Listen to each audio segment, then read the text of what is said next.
Austérité, c'est donc le mot d'ordre pour le projet de budget 2012. Principal objectif du gouvernement, ramener le déficit public de 5,7 à 4,5% du PIB, soit 81,8 milliards d'euros.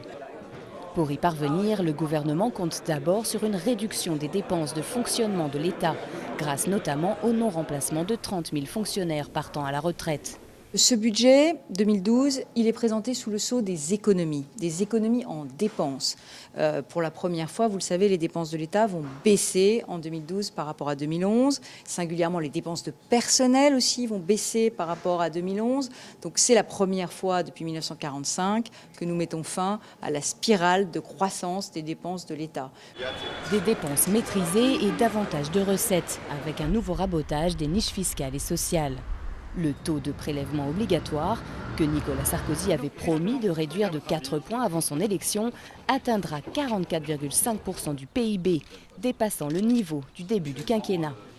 Pour le Parti socialiste, serrer la vis n'est pas la bonne solution.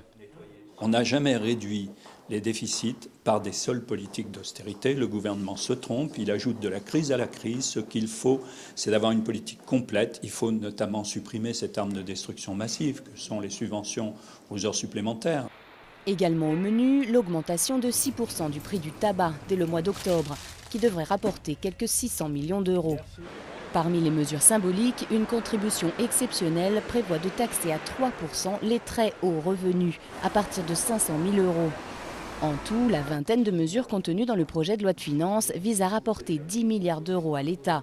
Mais la dette publique continue de s'alourdir et les prévisions de croissance sont incertaines.